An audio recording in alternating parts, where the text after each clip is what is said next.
अस्सलाम वालेकुम रहमतुल्लाह। साथियों, आज की इस वीडियो में हम लोग पढ़ने वाले हैं राजेंद्र सिंह बेदी का एक मशहूर अफसाना गरम कोट। तो आइए शुरू करते हैं दोस्तों आज का ये वीडियो। मैंने देखा है मेराजुद्दीन टेलर। अफसाने में जो किरदार आ रहा है वो सब आप अच्छे से याद रख लीजिएगा। मेराजुद्दीन टेलर मास्टर की दुकान पर बहुत से उम्दा सूट आवेज़ा होते हैं। उन्हें देखकर अक्सर मेरे दिल में ख़्याल पैदा होता है कि मेरा अपना गर्म कोट बिल्कुल फट गया है और इस साल हाथ तंग होने के बावजूद मुझे एक नया गर्म कोट ज़रूर सिलवा लेना चाहिए।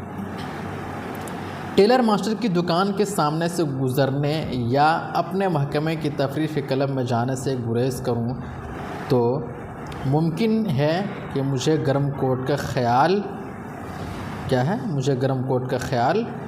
कभी ना आए, क्योंकि जब क्लब में संता सिंह, ये भी एक किरदार है, जब संता सिंह और यज़दानी भी एक किरदार है, जब संता सिंह और यज़दानी के कोटों के नफीस वस्टेड मेरे समंदे तख़य्युल पे ताज़ियाना लगाते हैं तो मैं अपने कोट की बोसीदगी को शदीद तौर पर महसूस करने लगता हूँ, यानी वो पहले से कहीं ज़्यादा फट गया है। देखते हैं कि यज़दानी और संता सिंह बेहतरीन और उम्दा क्या कोटें और नफीस कोट पहना हुआ है तो क्या करता है, उनके दिलों में अलग कैफियत तारी हो जाती है।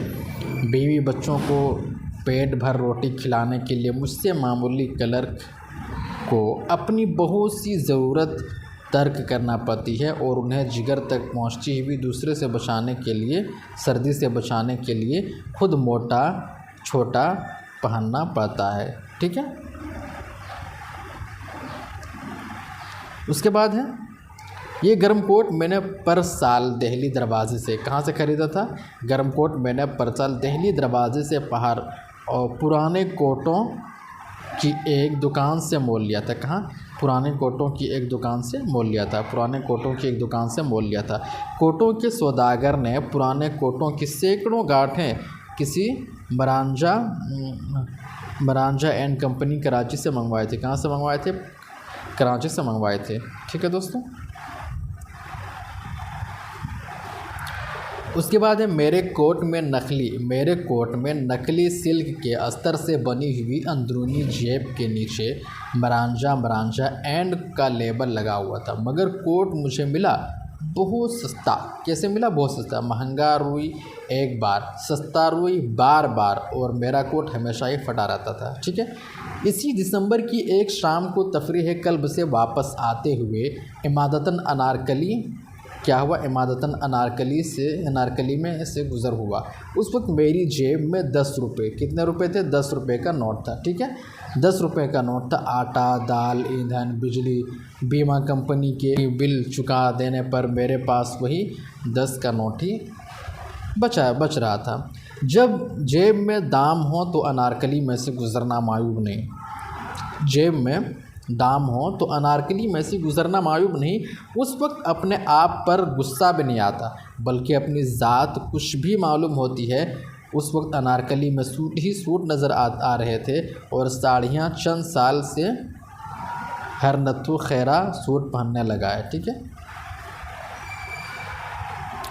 मैंने सुना है कि गुज़िश्ता चंद साल में कई टन सोना हमारे मुल्क से बाहर चला गया। ठीक है, मैंने सुना है कि गुज़िश्ता चंद साल में कई टन सोना हमारे मुल्क से बाहर चला गया। शायद इसीलिए लोग जिस्मानी ज़ेबाइश का ख्याल भी बहुत ज़्यादा रखते हैं। नए सूट पहनना और खूब शान से रहना हमारे अफलास का बदीही सबूत है, वरना जो लोग सचमुच अमीर हैं ऐसी शान और शौकत रखते हैं, शौकत और ज़ाहरी तकल्लुफ़ात की चंदा परवाह नहीं। कपड़े की दुकान में वस्टेड के थानों के थान खुले पड़े थे। उन्हें देखते हुए मैंने कहा, क्या मैं उस महीने के बेचे हुए 10 रुपयों में से कोट का कपड़ा खरीद कर बीवी बच्चों को भूखा मार दूं? लेकिन कुछ अरसे के बाद मेरे दिल में नए कोट के नापाक ख्याल का रद्द अमल शुरू हुआ। ठीक है, मैं अपने पुराने गर्म कोट का 3 बटन पकड़कर उसे बल देने लगा। कोट का बटन पकड़कर उसे बल देने लगा। चूँकि तेज़ तेज़ चलने से मेरे जिस्म में हरारत आ गई थी, इसलिए मौसम की सर्दी और उस जिस्म के खारजी असरात मेरे कोट ख़रीदने के इरादे को गोया पाए तकमील तक पहुँचाने से कासिर रहे। मुझे तो उस वक्त अपना वो कोट भी सरासर तकल्लुफ़ नज़र आने लगा। ठीक है दोस्तों, ऐसा क्यों हुआ? मैंने कहा, जो शख्स हकीकतन अमीर हों वो ज़ाहिरी शान की चिंता नहीं करते।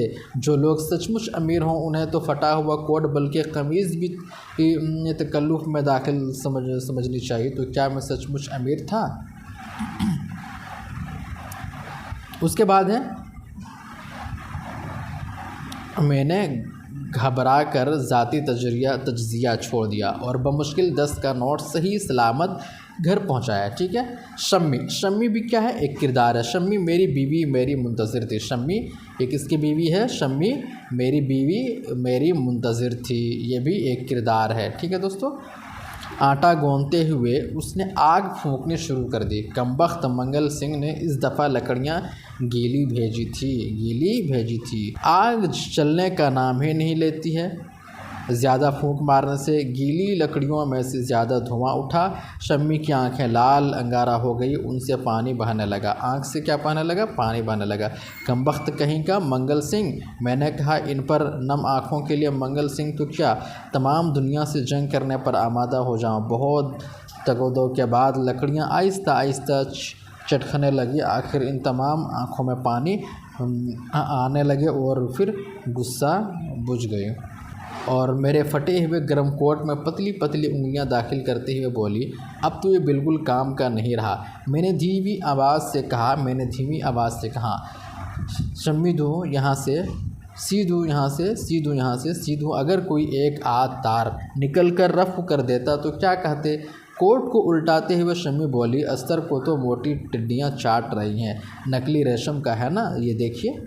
उसके बाद देखिए, मैंने शम्मी से अपना कोट छीन लिया और कहा, मशीन के पास बैठने के बजाय तुम मेरे पास बैठो शम्मी। देखती हो ना, दफ्तर से आ रहा हूँ, ये काम तुम उस वक्त कर लेना जब मैं सो जाऊँ। शम्मी मुस्कुराने लगी। वो शम्मी की मुस्कुराहट में और मेरा फटा हुआ कोट। शम्मी ने कोट को खुद ही एक तरफ रख दिया और बोली, मैंने खुद भी उस कोट को मुरम्मत करते करते थक गई हूँ। मैं खुद भी इस कोट को मुरम्मत करते करते थक गई हूँ। इसे मुरम्मत करने में अकेले ईंधन को जलाने की तरह जान मारनी पड़ती है, आंखें दुखने लगती हैं। आखिर आप अपने कोट के लिए कपड़ा क्यों नहीं खरीदते? मैं कुछ देर सोचता रहा। यूँ तो मैं अपने कोट के लिए कपड़ा खरीदना गुनाह ख्याल करता था, मगर शम्मी की आँखें इन आँखों को तकलीफ़ से बचाने के लिए हैं। मंगल सिंह तो क्या, तमाम दुनिया से जंग करने पर आमादा हो जाऊँ, वेस्टेड के थानों के थान खरीदूं।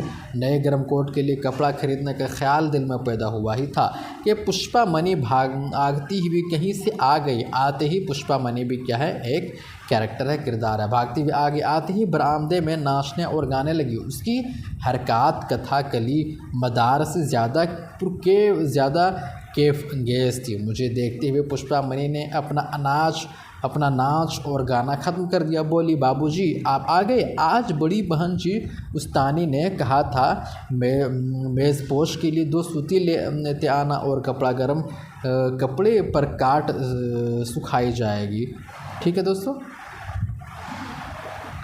आप बाप के लिए और गर्म कपड़ा। चूँकि उस वक्त मेरे गर्म कोट खरीदने की बात ही हो रही थी, शम्मी ने ज़ोर से एक नेस्ट है बच्चों, नन्हा भी तो बड़ा ट्राइकल का राग अलापता है और गुब्बारे के लिए मचलता सो गया होगा। उसे गुब्बारे ना ले दोगी तो मेरा कोट मिल जाएगा, है ना? कितना रुपया होगा बेचारा। शम्मी कहाँ है? बच्चों आ गए आंधी और बारिश की तरह शोर मचाते हुए। मैंने शम्मी को खुश करने के लिए नहीं बल्कि यूँ ही काफूरी रंग के मीनाकार काटने सबसे पहले लिखी। अचानक रसोई की तरफ मेरी नज़र उठी। चूल्हे में लकड़ियाँ धड़-धड़ जल रही थी और इधर शम्मी की आंखें भी 2 चमकते हुए सितारों की तरह रोशन थी। मालूम हुआ कि मंगल सिंह गीली लकड़ियाँ वापस ले गया। वो शहतूत के डंडे जल रहे हैं। और खोखा शम्मी ने कहा, और ओपले, जी हाँ ओपले भी मंगल सिंह देवता है। शायद मैं भी जल्दी ही गर्म कोट के लिए अच्छा वस्टेड खरीद लूँ ताकि तुम्हारी आंखें यूं ही चमकती रहें, इन्हें तकलीफ़ ना दो। इसी माह की तनख्वाह में तो गुंजाइश नहीं है, इस माह की तनख्वाह में तो गुंजाइश नहीं है, अगले महीने में ज़रूर। जी हाँ, जब सर्दी गुजर जाएगी। पुष्पा मनी ने कई चीज़ें लिखाई, 2 सूती गनिया बाप के लिए, गर्म ब्लेजर, सब्ज़ रंग का 1 गज़ मुरब्बा, DMC के गोटे की मगज़ी और अमृतियाँ और बहुत से गुलाब जामुन। मोए ने सब कुछ ही तो लिखवा दिया। मुझे दायमी कब्ज़ था। मैं चाहता था कि यूनानी दवा खाने से अतराफ़ी ज़माने का एक डब्बा भी ला रखूं, दूध के साथ थोड़ा सा खाकर सो जाया करूं, मगर वही पुष्पा ने उसके लिए गुंजाइश ही कहाँ रखी थी। और जो पुष्पा मनी ने कहा गुलाब जामुन, तो उसके मुँह में पानी भराया। क्या भराया? गुलाब जामुन कहा तो फिर पानी भराया। मैंने कहा सबसे ज़रूरी चीज़ तो यही है, शहर से वापस आने पर मैं गुलाब जामुन वहाँ छुपा दूँगा। कहाँ छुपा दूँगा? वहाँ छुपा दूँगा जहाँ सीढ़ियों में बाहर ज़िम्मेदार अपना दूध का कलसा रख दिया करता है। और पुष्पा से कहूँगा कि मैं तो लाना ही भूल गया था तुम्हारे लिए गुलाब जामुन। ओहो, उस वक्त उसके मुंह में पानी भराएगा और गुलाब जामुन ना पाकर उसकी अजीब कैफियत होगी उस वक्त। फिर मैंने सोचा बच्चों भी तो सुबह से गुब्बारे और ट्राइकल के लिए ज़िद कर रहा था। मैंने एक मर्तबा अपने आप से सवाल किया। तरीफ़ल ज़मानी शम्मी बचका आ रहे थे हुए कह रही थी, बच्चों बेटी को ट्राईसाइकिल ले दूंगी अगले महीने। बच्चों बेटी सारा दिन चिल्लाया करेगी ट्राईसाइकिल, यूपी मुन्ना कुछ नहीं लेगा। बच्चों चिल्लाया करेगी, ओ पोपी मुन्ना नहीं लेगा। और मैंने शम्मी की आंखों की कसम खाई कि जब तक ट्राईसाइकिल के लिए 6-7 रुपये जेब में ना हो, मैं नीले गुंबद के बाज़ार से नहीं गुजरूंगा। इसलिए दम ना होने की सूरत में नीले गुंबद के बाज़ार से गुजरना बहुत मायूब है। खामखा अपने आप पर गुस्सा आने का, अपनी ज़ात से नफ़रत पैदा होगी। उस वक्त शम्मी बलजीमी आईने की बेज़वी टुकड़े के सामने अपने काफूरी सफ़ेद सूट में खड़ी थी। मैं चुपके से उसके पीछे जा खड़ा हुआ और कहने लगा, मैं बताऊं तुम उस वक्त क्या सोच रही हो? बताओ तो जानूं। तुम सोच रही हो काफूरी इस सफ़ेद सूट के साथ वो काफूरी रंग के मीनाकार काटने पहनकर ज़िलादार की बीवी के हाँ जादू तो दंग रह जाए। नहीं तो शम्मी ने हंसते हुए कहा, आप मेरी आंखों से प्यार करें तो कभी का गरम। मैंने शम्मी के मुंह पर हाथ रख दिया। मेरी तमाम खुशी है बेबसी में बदल गई। मैंने आहिस्ता से कहा, बस इधर देखो, अगले महीने ज़रूर खरीद लूँगा। जी हाँ, जब सर्दी। फिर मैंने अपनी उसी हसीन दुनिया को जिसकी तख्लीक पर महज 10 रुपये सिर्फ होते थे तस्वूर में बसाए बाज़ार चला गया। मेरे सिवा अनारकली से गुज़रने वाले हर जी इज़्ज़त आदमी गर्म सूट पहन रखा था। लाहौर की एक लहीम शहीम जेंटलमैन की गर्दन नेकटाई और मुकल्लफ कॉलर के सबब मेरे छोटे भाई के पालतू कुत्ते टाइगर के गर्दन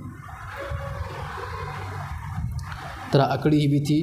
मैंने उन सूटों की तरफ देखते हुए कहा, लोग सच मुफलिस हो गए हैं, लोग सचमुच मुफलिस हो गए हैं। इस महीने न मालूम कितना सोना चांदी हमारे मुल्क से बाहर चला गया। कांटों की दुकान पर मैंने चूड़ियाँ कांटे देखे। अपने तख़य्युल के पुख्ताकारी से शम्मी की काफूर का सफ़ेद सूट में मलबूस ज़हनी तस्वीर को कांटे पहनाकर पसंद या नापसंद कर लेता। काफूरी सफ़ेद सूट, काफूरी मीनाकार कांटे कसरत अक़साम के बाइस में एक मुंतखब न कर सका। उस वक्त बाज़ार में मुझे यज़दानी मिल गया। बाज़ार में कौन मिला था? यज़दानी मिला था। बाज़ार में कौन मिल गया था? यज़दानी मिल गया था। ठीक है, वो तफरीह कल्ब से जो दरअसल प्रेल कल्ब थी। क्या हुआ? प्रेल कल्ब थी। 15 रुपये जीत कर आया था। कितने रुपये जीत कर आया था? 15 रुपये जीत कर आया था। आज उसके चेहरे पर अगर सुर्खी और बशाशत की लहरें दिखाई देती थी तो कुछ ताज्जुब की बात ना थी। मैं एक हाथ से अपनी जेब की सूटों को फेंकने लगा। निचली बाएं जेब पर 1 रुपये के बराबर कोट से मिलते हुए रंग का पेबंद उसके बहुत ही नामौजूद दिखाई दे रहा था। मैं उसे भी एक हाथ से छुपाता रहा। फिर मैंने दिल में कहा क्या अजब यज़दानी, मेरे शाने पर हाथ रखने से पहले मेरी जेब की सिलवटें और वो रुपए के बराबर कोट के रंग का पेवन देख लिया हूँ। उसका भी रद्द अमल शुरू हुआ और मैंने दलेरी से कहा, मुझे क्या परवाह है, यज़दानी मुझे कौन सी थैली बख्श देगा, और मैं बात ही क्या है। यज़दानी और संता सिंह ने बारहा मुझसे कहा कि वो रिफ़त ज़हनी की ज़्यादा परवाह करते हैं और स्टेडम की। मुझसे कोई मुझे पूछे वो स्टेट की ज़्यादा क्या है, वो स्टेट की ज़्यादा परवाह करता हूँ और रिफ़त ज़हनी की कम। यज़दानी रुखसत हुआ, क्या है, यज़दानी रुखसत हुआ और जब तक वो नज़र से ओझल ना हो गया मैं गौर से उसके कोट के नफीस वस्टेड को पुष्ट की जानिब से देखता रहा।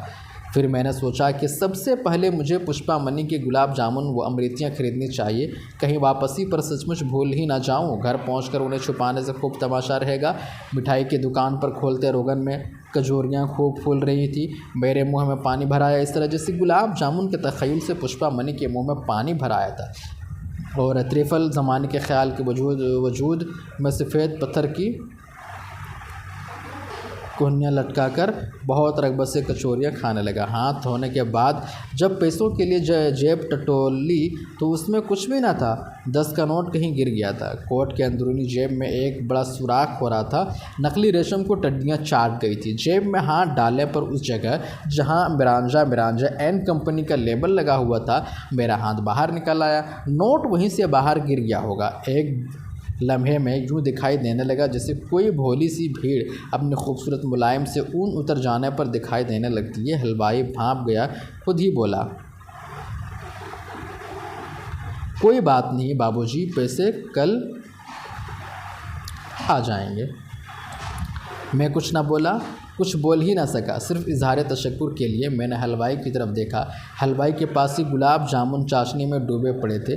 रोगन में फूलती हुई कचौरियों के धुएं में से आतिशें सुर्ख अमृतियाँ जिगर पर दाग लगा रही थी और जहन में पुष्पा मनी की धुन औंधली सी तस्वीरें फिर गई। मैं वहाँ से बादामी बाग की तरफ चल दिया और आध पौन घंटे के करीब बादामी बाग की रेलवे लाइन के साथ साथ चलता रहा।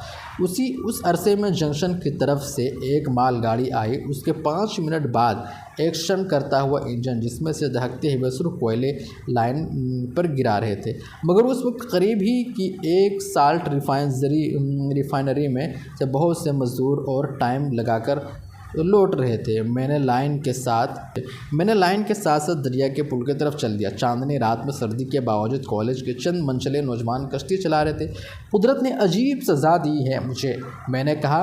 पुष्पा मनी के लिए गोटे की मग्ज़ सी 2 सूती गुलाब जामुन और शम्मी के लिए काफोरी मीना कार कांटे खरीदने से बढ़कर कोई गुनाह सरजद हो सकता है?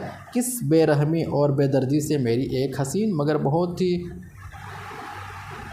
सस्ती दुनिया बर्बाद हो गई। जी तो चाहता है कि मैं भी कुदरत का एक शाहकार तोड़ फोड़ कर रख दूँ, मगर पानी कश्तीरां लड़कर कह रहा था, इस मौसम में तो रावी का पानी घंटे से ज़्यादा कहीं ना होता। ठीक है, सारा पानी तो ऊपर से ऊपर बारी दबाव में ले लेती हूँ और यूँ भी आजकल पहाड़ों पर बर्फ़ नहीं पिघलती। दूसरे ने कहा। मैं नाचार घर की तरफ लौटा और नहायत ही बेअदबी से जंजीर हिलाई। मेरी ख्वाहिश और अंदाजे के मुताबिक पुष्पा मनी और बच्चू नन्हा बहुत देर दहलीज से उठकर बिस्तरों में जा सोए थे। शम्मी चूल्हे के पास शहतूत के नीम जान कोयलों को तापती हुई कई मरतबा ओंघी और कई मरतबा चौंकी थी। वो मुझे खाली हाथ में देखकर ठठक गई। उसके सामने मैंने चोर जेब के अंदर हाथ डाला और लेबल के नीचे से निकाल लिया। शम्मी सब कुछ समझ गई, वो कुछ ना बोली, कुछ बोल न सकी। मैंने कोट खोटी पर लटका दिया। मेरे पास ही दीवार का सहारा लेकर शम्मी बैठ गई और हम दोनों सोए हुए बच्चों और खोटी पर लटकते हुए गर्म कोट को देखने लगा। अगर शम्मी ने मेरा इंतज़ार किए बगैर वो काफूरी सूट बदल दिया होता तो शायद ये मेरी हालत इतनी मुतग़य्यर ना होती। ठीक है, उसके बाद है यज़दानी और संता सिंह तफरीह क्लब में प्रेल खेल रहे थे। उन्होंने दोनों 2 घोंट पी रखी थी। मुझसे भी पीने के लिए इसरार करने लगे, मगर मैंने इनकार कर दिया, इसलिए कि मेरी जेब में दाम ना थे। संता सिंह ने अपनी तरफ से एक आध घोंट ज़बरदस्ती मुझे पिला दिया, शायद इसलिए कि वो जान गए थे कि इसके पास पैसे नहीं हैं, शायद इसलिए कि वो रिफ़त ज़हनी के वस्टर्ड से ज़्यादा परवाह करते थे। अगर मैं घर में उस दिन शम्मी को वही काफूरी सफ़ेद सूट पहनते हुए देख कर ना आता तो शायद प्रेल में किस्मत आजमाई करने को मेरा जी भी ना चाहता। मैंने कहा काश मेरी जेब में भी 1-2 रुपये होते। क्या अजीब था कि मैं बहुत से रुपए बना लेता मगर मेरी जेब में तो कुल 4.25 आने थे। इज़दानी और संता सिंह नहायत उम्दा वस्टेड के सूट पहने नेक आलम क्लब के सेक्रेटरी से नेक आलम क्लब के सेक्रेटरी कौन थे? नेक आलम क्लब के सेक्रेटरी नेक आलम झगड़ रहे थे। नेक आलम कह रहा था कि वो तफरीह क्लब को प्रेल क्लब और बार बनते हुए कभी नहीं देख सकता। इस वक्त मैंने एक मायूस आदमी के मखसूस अंदाज में जेब में हाथ डाला और कहा बीवी बच्चों के लिए कुछ खरीदना कुदरत के नज़दीक गुनाह है। इस हिसाब से प्रेल खेलने के लिए तो उसी अपनी गिरह से दाम देने चाहिए। ही गी अंदरूनी किस्सा बाएं निचली जेब कोट में पुष्ट की तरफ मुझे कोई कागज़ सरकता हुआ मालूम हुआ। उसे सरकाते हुए मैंने दाएं जेब के सुराख के नज़दीक झांका। वो 10 रुपये का नोट था जो उस दिन अंदरूनी जेब की तह के सुराख में से गुजरकर कोट के अंदर ही अंदर गुम हो गया था। उसी दिन मैंने कुदरत से इंतकाम लिया। मैं उसकी ख्वाहिश के मुताबिक प्रेल व्रेल ना खेला, नोट को मुट्ठी दबाए घर की तरफ भागा। अगर उस दिन मेरा इंतज़ार किए बगैर शम्मी ने वह काफूरी सूट बदल दिया होता तो मैं खुशी से यूँ दीवाना कभी ना होता। हाँ, फिर चलने लगा वही तख़य्युल का दौर। गोया एक हसीन से हसीन दुनिया की तख्लीक में 10 रुपये से ऊपर एक दहमड़ी भी खर्च नहीं आती। जब मैं बहुत सी चीज़ों की फहरिस्त बना रहा था, शम्मी ने मेरे हाथ से कागज़ छीन कर पुर्जे कर दिया और बोली इतने किले मत बनाइए, फिर नोट को नज़र लग जाएगी। शम्मी ठीक कहती है। मैंने सोचते हुए कहा न तख़य्युल इतना रंगीन हुआ और न महरूमी से इतना दुख पहुँचे। फिर मैंने कहा एक बात है शम्मी, मुझे डर है कि नोट फिर कहीं मुझसे गुम ना हो जाए। तुम्हारी खेमों पड़ोसन बाज़ार जा रही है, उसके साथ जाकर तुम ये सब चीज़ें खुद ही खरीद लाओ। काफूरी मीनाकार काटने, डीएमसी के गोले मखरी और देखो यूपी मुन्ना के लिए गुलाब जामुन ज़रूर लाना। ज़रूर। शम्मी ने खेमों के साथ जाना मंजूर किया और उसी शाम शम्मी ने कश्मीर का एक वो सूट पहना जो उसे जहेज़ में माँ बाप ने दिया था। ठीक है। उसके बाद है बच्चों के शोर गोगा से मेरी तबीयत बहुत घबराती है, मगर उस दिन मैं देर तक बच्चों नन्हों को उसकी माँ की गैर हाज़िरी में बहलाता रहा। वो रसोई से ईंधन की कोल की, गुसलखाने में, नीम छत पर, सब जगह उसे ढूंढता फिरा। मैंने उनसे आरते हुए कहा वो ट्राईसाइकिल लेने गई है। नहीं जाने दो, ट्राईसाइकिल गंदी चीज़ होती है। अख्थू गुब्बार लाएगी बीबी तुम्हारे लिए, बहुत खूबसूरत गुब्बारा। बच्चों बेटी ने मेरे सामने थूक दिया, बोली ई गंडी। मैंने कहा कोई देखो तो कैसे बेटियों जैसा बेटा है। पुष्पा मनी को भी मैंने गोद में ले लिया और कहा पोपी मुन्ना आज गुलाब जामुन फिर भर कर खाएगा ना। उसके मुंह में पानी भर आया। वो गोदी से उतर पड़ी और बोली ऐसा मालूम होता है जैसे एक बड़ा सा गुलाब जामुन रख रही हूँ। बच्चों रोता रहा। पुष्पा मनी को कथाकली मदार से ज़्यादा हसीन नाच बरामदे से नाचती रही। मुझे मेरे तख़य्युल की परवाज़ से कौन रोक सकता था? कहीं मेरे तख़य्युल के किले ज़मीन पर ना आ रहे हैं। इसी डर से तो मैंने शम्मी को बाज़ार भेजा था। मैं सोच रहा था शम्मी अब घोड़े से अस्पताल के करीब पहुंच चुकी होगी, अब कॉलेज रोड की नक्कड़ पर होगी, अब गंदे इंजन के पास। और एक नहायत धीमी आवाज़ से जिंजर हिली। शम्मी सचमुच आ गई थी। दरवाज़े पर शम्मी अंदर आते हुए बोली मैंने 2 रुपये खेमों से उधार लेकर भी खर्च कर डाले हैं, कोई बात नहीं। मैंने कहा। फिर बच्चों पोपी मुन्ना और मैं तीनों शम्मी के आगे पीछे घूमने लगे, मगर शम्मी के हाथ में एक बुंदेल के सिवा कुछ न था। उसने मेज़ पर बंडल खोला और मेरे कोट के लिए बहुत नफीस वस्टेड था। पुष्पा मनी ने कहा बीबी मेरे गुलाब जामुन। शम्मी ने ज़ोर से एक चित उसके मुंह में लगा दी। तो ये था दोस्तों गरम कोट, अफसाना गरम कोट, जो WBSSC की सिलेबस में भी शामिल है। इस का PDF मैं व्हाट्सएप में भेज दूँगा, आप लोग PDF दोबारा भी इसको पढ़ सकते हैं। ठीक है दोस्तों, शुक्रिया।